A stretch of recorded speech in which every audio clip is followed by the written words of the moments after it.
তুমি কি জানো আমরা যে সিমেন্ট ব্যবহার করি সেটা ফ্যাক্টরিতে কিভাবে তৈরি হয়? চলো দেখে নেই। ফ্যাক্ট ১, কাঁচামাল সংগ্রহ। সিমেন্ট তৈরির জন্য মূলত লাগে চুনাপাথর, মাটি আর বালি।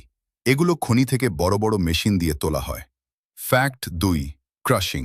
এই পাথরগুলোকে বিশাল মেশিনে ভেঙে ছোট ছোট টুকরো করা হয় যেন এগুলো সহজে প্রসেস করা যায়। ফ্যাক্ট ৩, মিক্সিং ও গ্রাইন্ডিং। সব কাঁচামাল নির্দিষ্ট অনুপাতে মিশিয়ে গুঁড়ো করা হয়। এটাকে বলে র মিক্স। ফ্যাক্ট ৪, কিলোনে পোড়ানো এই র মিক্সকে ১৪০০ থেকে ১৫০০ ডিগ্রি সেলসিয়াস তাপমাত্রায় বিশাল কিলোনে পোড়ানো হয়। এতে ক্লিংকার নামে ছোট গোল বল তৈরি হয়। Fact ৫, final grinding. ক্লিংকারকে আবার গুঁড়ো করা হয় এবং একটু জিপসাম মেশানো হয়। তখনই তৈরি হয় সিমেন্ট। ফ্যাক্ট ৬, প্যাকেজিং শেষে সিমেন্ট ব্যাগে ভরে বাজারে পাঠানো হয়। এইভাবেই ফ্যাক্টরিতে তৈরি হয় সিমেন্ট। এমন আরও ফ্যাক্ট জানতে ফলো করো।